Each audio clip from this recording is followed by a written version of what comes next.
Samantha Miller tried not to stumble as the guards pushed her forward. The blue energy chains around her wrists and ankles made each step difficult.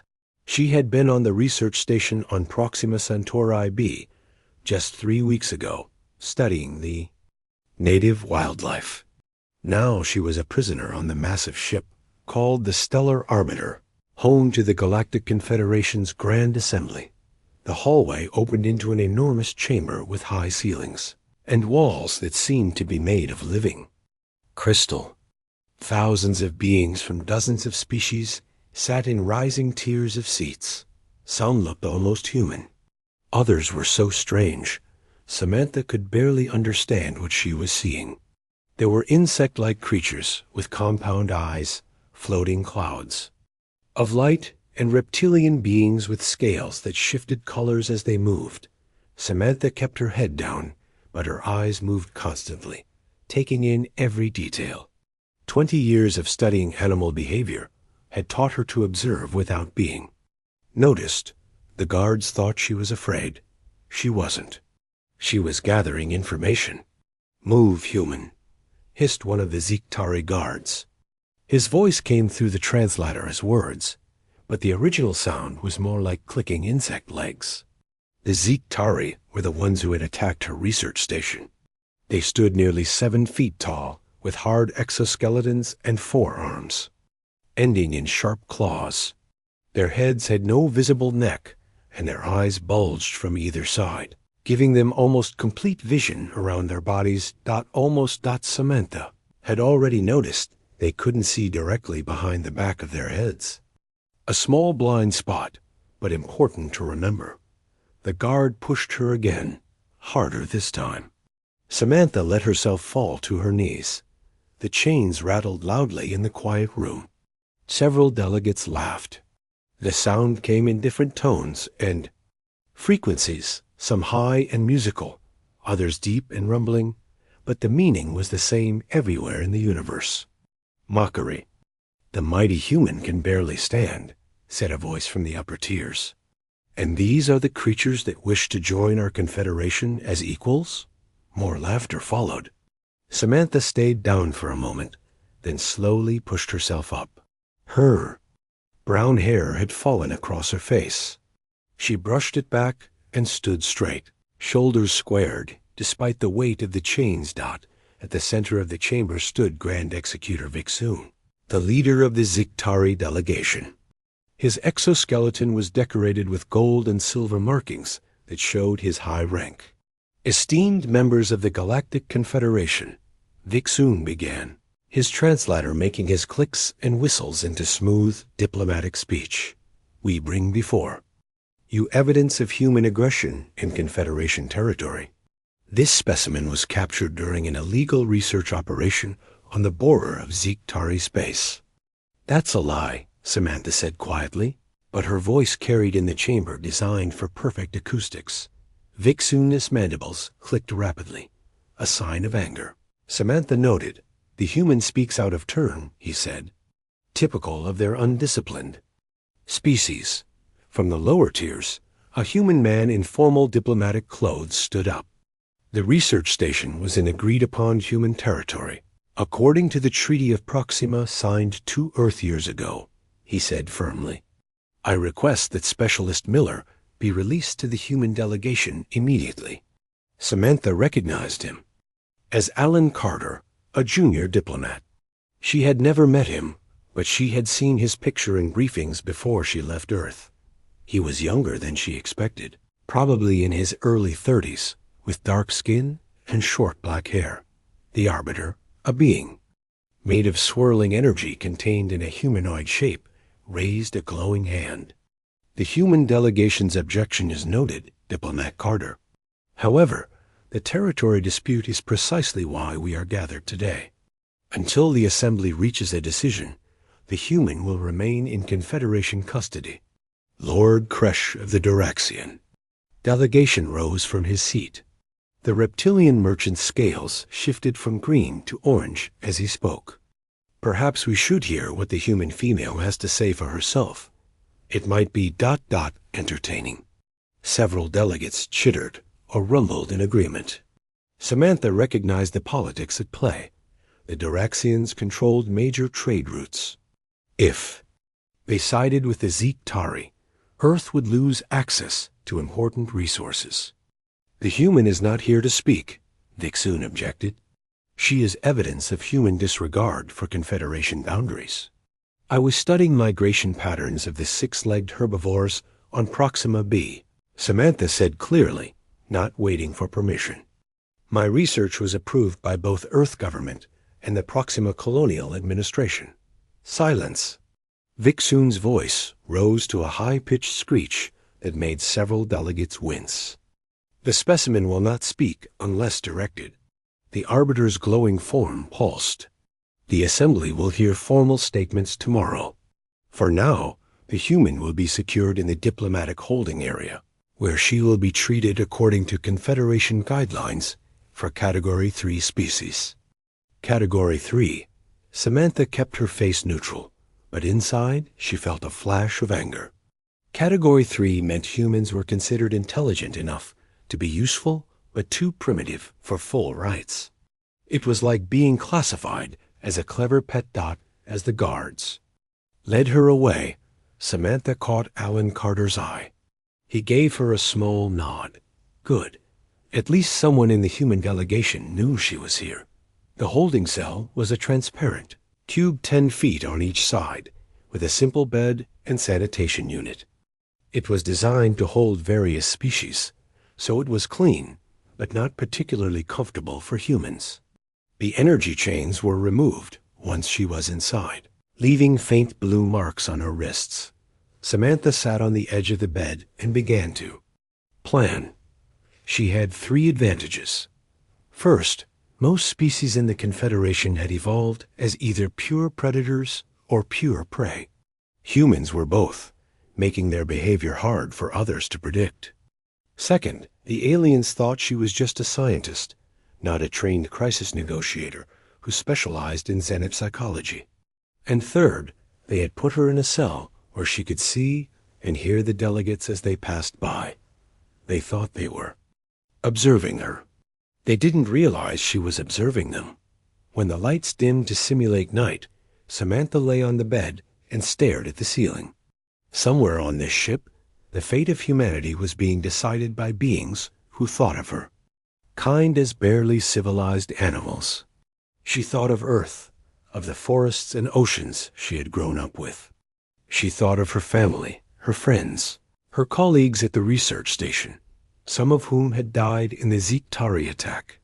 The Confederation had made a critical mistake in how they judged humans. Tomorrow, she would begin to make them understand exactly what that mistake was. Samantha closed her eyes and slept, her dreams full of predators and prey, and the fine-lined humans had walked between them for thousands of years. For 3 days, Samantha watched and waited in her transparent cell. The Confederation delegates treated her like an animal in a zoo. They would stop to look at her, sometimes tapping on the clear walls or making comments they thought she couldn't understand. But Samantha understood more than they knew. Her translator implant was still working, hidden behind her ear under her hair. The Duraxians were the worst. The reptilian merchants would crowd around her cell after their meals, sluggish and full, their scales shifting to deep oranges and reds. Lord Kresh, their leader, seemed to enjoy taunting her. "Look at it," he said on the second day, his long tail swishing behind him, so soft and weak. No claws, no armor, not even proper teeth. He pressed his scaled face close to the barrier. How did such creatures ever leave their planet? His companions laughed, a rumbling sound like distant thunder. Samantha said nothing. She just watched how Kresh moved, how his eyes blinked slowly when he was full from eating, how his reactions were slower in the ship's artificial afternoon. She was building a mental file on each species, noting strengths and weaknesses. It was what she had been trained to do as a xenobiologist, but now she was studying them for a different reason. On the morning of the 3rd day, Alan Carter was allowed to visit her. 2 Zeke-Tari guards stood nearby, watching carefully. "Specialist Miller," Alan said formally, "the human delegation has filed a protest about your treatment."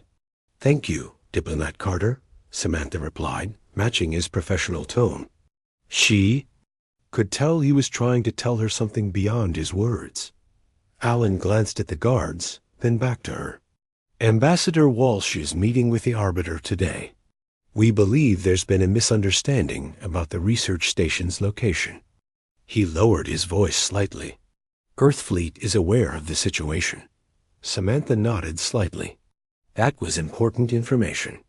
Earth had built up its defense fleet over the past decade, but kept many of its capabilities secret from the Confederation. If Earthfleet was on alert, it meant the human government was taking this situation very seriously. "They're underestimating us," she whispered. "That's good." Alan looked surprised for a moment. Then his expression returned to diplomatic neutrality. "Is there anything you need?"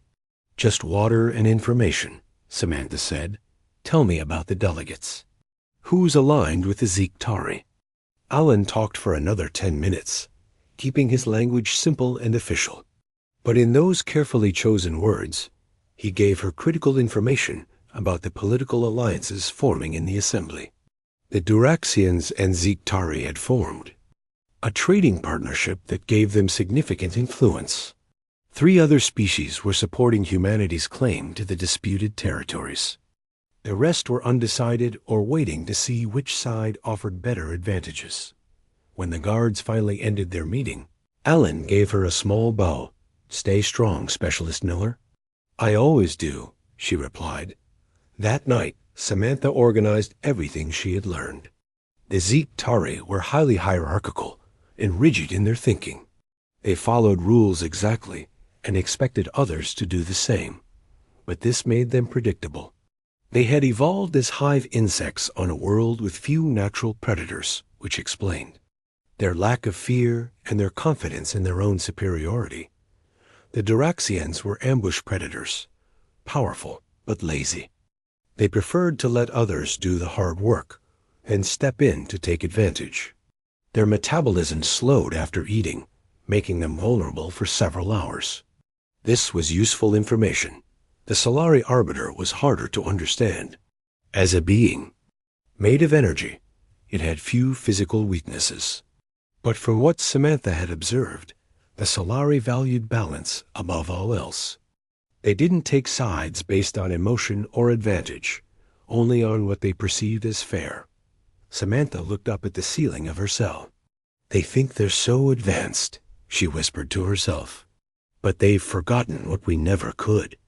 How to survive when you're not the strongest." The next morning, guards came to her cell earlier than usual. They placed the energy chains back on her wrists, though they left her ankles free so she could walk more easily. "The Assembly votes today on human territory rights," one guard explained, his mandibles clicking. "You will attend as evidence." Samantha didn't resist as they led her through the crystal corridors of the Stellar Arbiter. More delegates than ever before filled the great chamber. The tension was palpable, even across species so different from each other and from humans. The human delegation sat in the lowest tier, a clear sign of their low status in the Confederation hierarchy. Ambassador Gregory Walsh, a gray-haired man with a stern face, stood as Samantha entered. The guards pushed her forward to a small platform in the center of the room. The Arbiter's glowing form hovered at the highest point of the chamber. "Assembly of the Galactic Confederation is now in session." Its voice resonated without seeming to come from any specific place. "Today we will hear arguments regarding Territory Dispute HD-5-2C between the human colonies and the Zeke-Tari Dominion." Grand Executor Vixun rose first. His golden exoskeleton gleamed under the lights. "Esteemed delegates, the matter is simple. Humans have expanded beyond their allocated space. They are an aggressive, territorial species with a history of violence against their own kind. How can we trust them with advanced technology and prime territories?" Murmurs of agreement rippled through many delegations. The research station where this specimen was captured was clearly in Zeetari space. Vixum continued, pointing one clawed hand toward Samantha. This proves their disregard for established boundaries. Ambassador Walsh stood to respond. The Treaty of Proxima clearly established the research station within human territory. We have star charts and the signed treaty to prove it. He pressed a button on his console, but nothing happened. No images appeared on the large display screens around the chamber. There seems to be a technical problem with the human delegations. Presentation system, the Arbiter noted. We will proceed with other testimony while it is resolved. Samantha watched Walsh's face grow red with frustration. This was no accident. Someone had sabotaged the human presentation. Lord Kresh stood, his scales now a confident deep green. While we wait for the human technology to function properly, he said with obvious mockery, perhaps we could hear from their specimen? I find myself curious about what this chained primitive might say about galactic politics. Laughter rippled through the chamber. Even some of the neutral delegates seemed amused by the suggestion. The Arbiter's glow pulsed as it considered. This is irregular, but not prohibited. The human specimen may address the assembly. Samantha felt all eyes in the chamber turn to her. Some curious, most dismissive, none taking her seriously.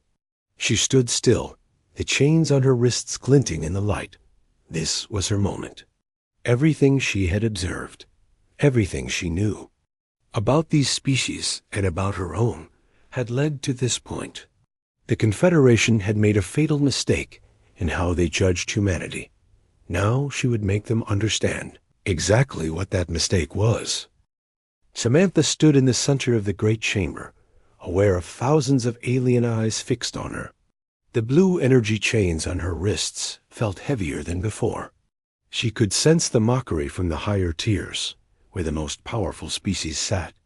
They expected her to stammer or beg. They expected weakness. She took a deep breath and lifted her head. You find these chains amusing, she began, her voice clear and steady. The translation system carried her words to every corner of the chamber. I find your confidence fascinating. She paused, letting her gaze move across the gathered delegates. The Zeetari with their rigid postures, the Duraxians with their color-shifting scales, a glowing Solari Arbiter, dozens of other species she had studied over the past 3 days. I've been watching you. All of you, she continued. The mighty Confederation, with your million-year histories and your advanced technology. But I've noticed something interesting about your evolution. A few delegates shifted uncomfortably. They had not expected this calm analysis from their human prisoner. None of you evolved as prey and predator simultaneously, Samantha said. The Zeetari developed in hierarchical hives with no natural predators. The Duraxians evolved as apex ambush hunters on a world with slow-moving prey. The Solari emerged from energy fields without physical threats. Grand Executor Vixum's mandibles clicked rapidly in anger. The human specimen will not lecture the assembly on evolution. This is not— Let her speak, interrupted the Arbiter, its glow pulsing with interest. Continue, human. Samantha nodded thanks to the Arbiter. Humanity is different. We were never the strongest, fastest, or largest. We were the middle children of evolution, both predator and prey. We hunted, and we were hunted. She took a step forward, causing her chains to rattle softly. We lived in constant fear, and yet we survived through intelligence, cooperation, and an essential trait you've all forgotten: adaptability. The amusement that had filled the chamber was fading. Several delegates were now leaning forward, their attention fully captured. You mock our violent history, Samantha continued, but you've misunderstood it. We fought because we had to learn when to fight and when to flee, when to stand our ground and when to adapt. Every human carries the genetic memory of being both hunter and hunted. She lifted her chained wrists. These restraints tell me something profound about you all. You fear us. Not because we're stronger, but because deep down, you recognize something dangerous in us that you've lost, the understanding of vulnerability. The chamber had fallen completely silent. Even the usually restless Duraxians were still, their scales now a pale blue color that Samantha recognized as concern. Let me tell you what happens when predators who have never been prey encounter something they don't understand, she said, her voice growing stronger. They make fatal mistakes. Lord Kresh stood suddenly, his tail lashing behind him. The human makes threats against the Confederation. This proves their dangerous nature. Ambassador Walsh rose from his seat. Specialist Miller is making an observation, not a threat. If you hear a threat in her words, perhaps you should ask yourself why. The Arbiter's glow pulsed rapidly. The human presentation system has been restored. Ambassador Walsh, you may now present your evidence regarding the research station's location. Walsh nodded and activated his console. This time, it worked. A three-dimensional map appeared in the center of the chamber, showing the star system where Samantha's research station had been located. As you can see, Walsh explained, according to the Treaty of Proxima, signed 2 Earth years ago, the research station was clearly within human territory. He highlighted the boundaries with a glowing line. The Zeek-Tari attack was an illegal incursion into our space. Vixun rose immediately. These borders are not what was agreed upon. The treaty we signed showed different boundaries. He projected his own map, which indeed showed different orders. The chamber erupted in murmurs and clicking sounds as delegates discussed the contradicting evidence. Samantha looked at both maps carefully, then turned to face the Arbiter. May I speak again? The Arbiter nodded, its glow now a curious yellow color. The maps are both technically correct, but they use different star dating systems, Samantha explained. The human map uses Earth standard measurements. The Zeek-Tari map uses Confederation standard. The difference in stellar drift calculations over 2 years creates the discrepancy. The Arbiter's glow brightened. Is this possible? A delegate from a scientific species Samantha didn't recognize stood up. The human is correct. The mathematical variance between the 2 systems could indeed create this exact discrepancy. So neither side violated the treaty intentionally. The Arbiter concluded. This was a misunderstanding based on technical differences. Vixun's mandibles clicked furiously. The humans should have used Confederation standards. Their failure to do so shows their unwillingness to integrate properly. Or perhaps, Samantha suggested quietly, it shows the Confederation's unwillingness to recognize that different species might have different, equally valid ways of measuring the universe. Alan Carter stood up from his place beside Ambassador Walsh. This situation highlights exactly what Specialist Miller was explaining. Humans adapt. We learn from our mistakes. We suggest a new treaty that clearly specifies which measurement system will be used to prevent future misunderstandings. The Arbiter hovered silently for a moment, then addressed the assembly. We will recess for 1 hour while the delegations consider this new information. When we return, we will vote on the human territory rights and their status within the Confederation. As the delegates began to file out of the chamber, many of them looked at Samantha with new eyes.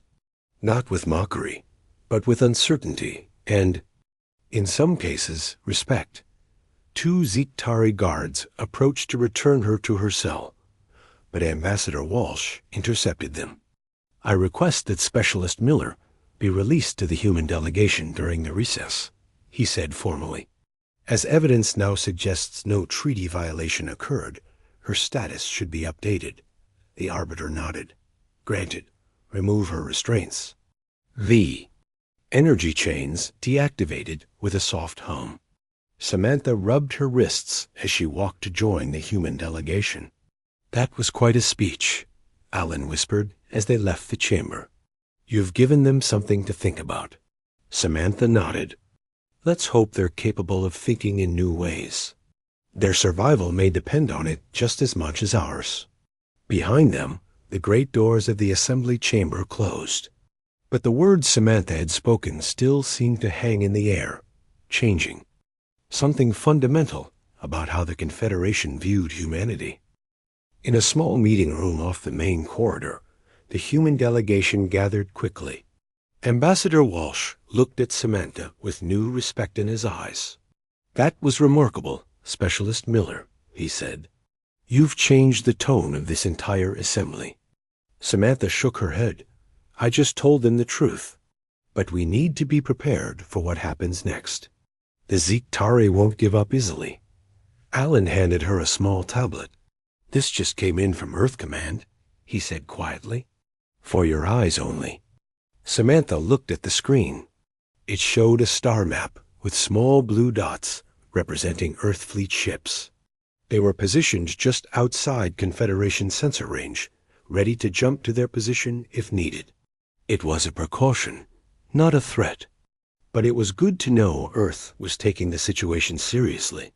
How did you know? Alan asked after she handed back the tablet. About us being both predator and prey? I've never heard anyone explain humanity that way before. Samantha smiled slightly. It's my field of study. Most people think I just research alien wildlife, but I specialize in comparative evolutionary psychology across species. The patterns are clear once you know what to look for. Ambassador Walsh checked the time. We have 30 minutes before the assembly reconvenes. The Duraxians have requested a private meeting. That's interesting, Samantha said. They were firmly with the Zektari before. Your speech made them reconsider their position, Walsh explained. As traders, they want to be on the winning side. 10 minutes later, Samantha found herself facing Lord Kresh and 2 other Duraxian delegates in a neutral meeting room. They, reptilian merchant scales, had shifted to a cautious green-blue color. Your words were unexpected, Lord Kresh said, his long tail swishing slowly behind him. The Duraxian Mercantile Guild wishes to better understand humanity's position. Samantha nodded. We want peaceful trade and fair treatment. The same as you. But you spoke of being predators, one of the other Duraxians said, his forked tongue flicking out nervously. And prey, Samantha added, both sides of the same coin. We understand the fear of being hunted and the responsibility of being hunters. It gives us perspective that pure predator species, like the Duraxians, might lack. Lord Kresh's eyes narrowed. You think us limited? I think every evolutionary path has its strengths and blind spots, Samantha replied calmly. The Duraxians are powerful traders because you understand how to wait for the perfect moment to strike a deal. But sometimes that means you miss opportunities that require quick adaptation. There was a long silence as Kresh considered her words. Finally, he nodded slowly.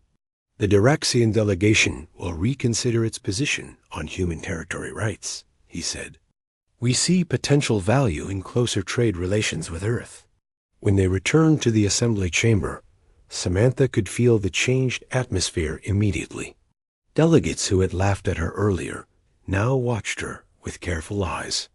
Some nodded respectfully as she passed. Others whispered among themselves. Their translators switched off so she couldn't understand.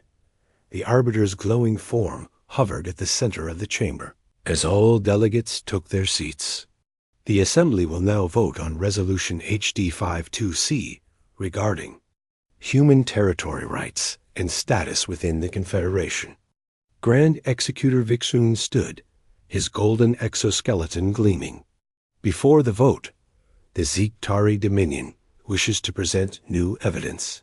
We have analyzed the human fleet movements over the past Earth month. They show a clear pattern of military expansion.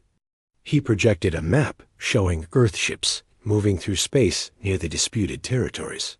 These movements prove human aggression, Vixun continued, his mandibles clicking with certainty.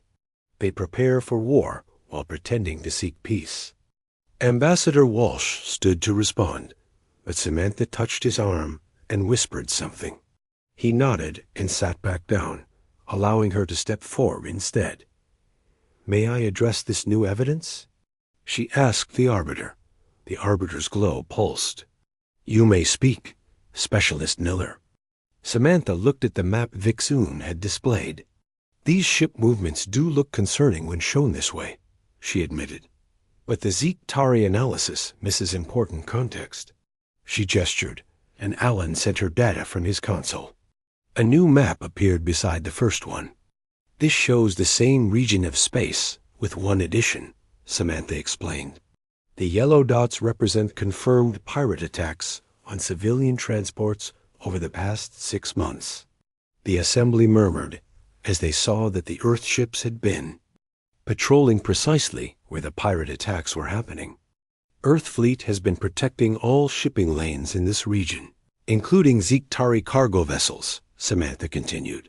"We lost 3 patrol ships defending a Zeke-Tari colony transport from pirates just last month." She turned to face Vixun directly. "The Zeke-Tari Dominion knew this. They received our protection, but chose to present these movements as aggression." Vixun's compound eyes seemed to bulge further. "These pirate reports are fabricated." "Actually," came a voice from the merchant section, "we can confirm the human's account." It was Lord Kresh. "Daraxian trading vessels have received Earth fleet assistance against pirates 7 times in the past Earth year. They requested no payment and asked only that we share information about pirate movements." The chamber erupted in discussion. Species that had been neutral or hostile toward humans were now reconsidering. The Arbiter raised its glowing arms for silence. "We will now vote on the resolution," it announced. "There are 2 options before the Assembly. First, to restrict human territory and place their colonies under Confederation oversight as proposed by the Zeke-Tari Dominion. Second, to recognize human territory as defined in the clarified Treaty of Proxima and grant provisional membership status to Earth as proposed by the human delegation." One by one, the delegations cast their votes. Samantha stood beside Ambassador Walsh, watching the tally grow on the large display. The Zeke-Tari and their closest allies voted for restriction. The Daraxians, surprisingly, voted for human recognition, along with several scientific and merchant species. When the final vote was displayed, a cheer went up from the human delegation. The resolution to recognize human territory had passed by a narrow margin. The Arbiter's glow brightened to nearly white. "The resolution is approved. Human territory, as defined in the clarified Treaty of Proxima, is recognized by the Galactic Confederation. Earth is granted provisional membership status, with review for full membership in 5 Earth years." Samantha felt Alan's hand on her shoulder. "You did it," he whispered.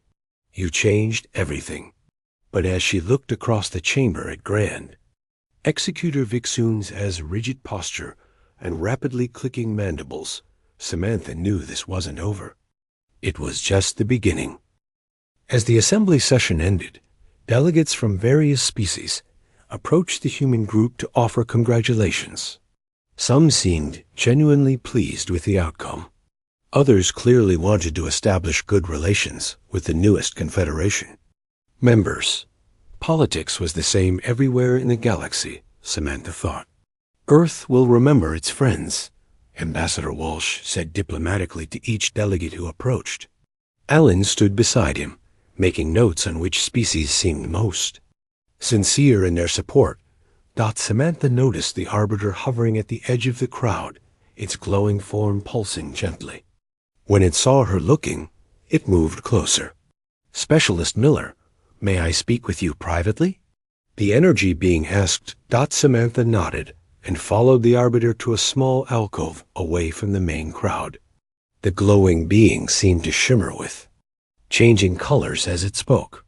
"Your species concerns me," it said directly. "Not for your technology or your territory claims, but for what you said about being both predator and prey. It makes your kind Unpredictable. Is that a bad thing? Samantha asked. The Arbiter's glow flickered. It is unusual. The Confederation has existed for 50,000 years. In that time, we have encountered many species. Most follow predictable evolutionary patterns. Predators act like predators.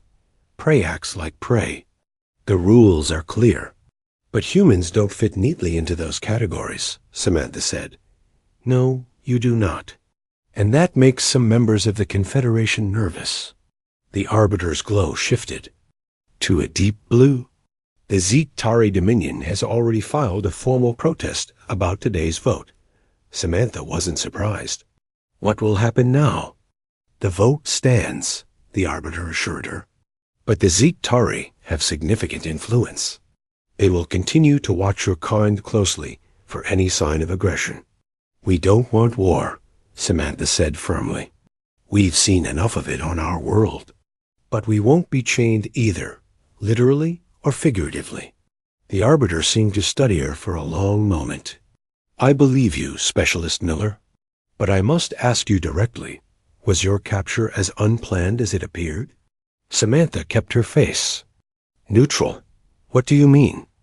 I find it curious that the Zeek-Tari happened to capture not just any human, but one uniquely qualified to understand and explain the psychological differences between species. One who could turn their mockery into a powerful moment of revelation. The Arbiter's glow pulsed.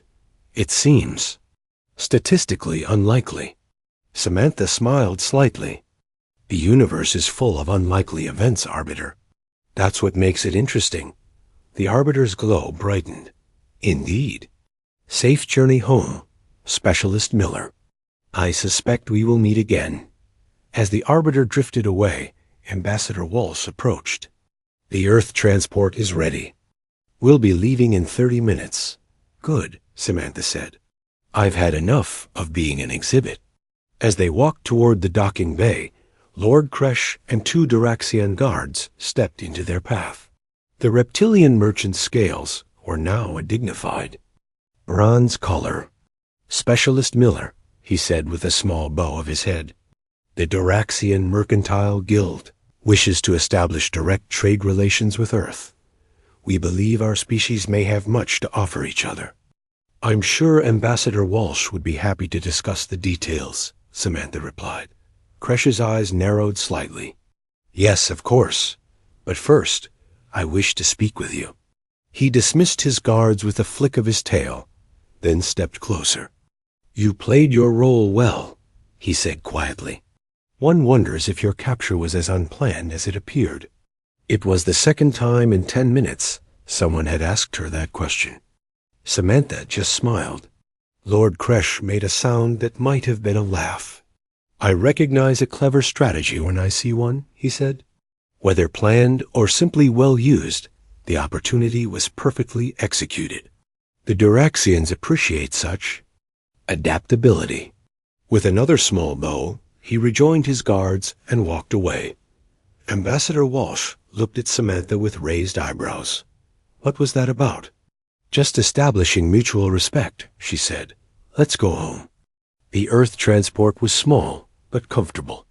As they left the massive stellar arbiter behind, Samantha finally felt herself relax. She stood by the viewport, watching the Confederation ships grow smaller in the distance. Alan joined her there. I've been wanting to ask you something, he said. The research station attack. The timing of your capture just before this critical vote. Your exact expertise being what was needed to change the Assembly's mind. He hesitated. Was any of this planned? Samantha looked out at the stars for a long moment. 6 months ago, Earth intelligence identified increasing Zeek-Tari hostility toward our expansion. They predicted an attempt to restrict our territory at the next Assembly meeting. So your capture was intentional? Alan asked, his voice low. The research station was legitimate. The attack was not our doing, Samantha said carefully. But Earth has learned to prepare for all possibilities. I was there as a researcher, but also as a contingency. If the Zektari chose aggression, we needed someone who understood them, someone who could turn their actions against them if necessary. And that's exactly what happened, Alan said, understanding dawning on his face. Samantha nodded. We suspected they might bring any captured humans to the assembly as evidence. So yes, I was prepared for that possibility. But you were in real danger, Alan protested. The Zektari could have hurt you. That's where being both predator and prey comes in handy, Samantha said with a small smile. We know when to take risks and when to hide. We know how to turn weakness into strength. Alan shook his head in amazement. Did you mean what you said about humanity in your speech? Samantha turned from the viewport to face him fully. Every word. We spent millennia being afraid, learning to survive against odds that should have broken us. The Confederation species evolved into their niches and stopped adapting. But humans? She smiled. We never had that luxury. And they're just beginning to understand what that means. The transport jumped faster than light speed, stars streaking past the viewport like lines of light.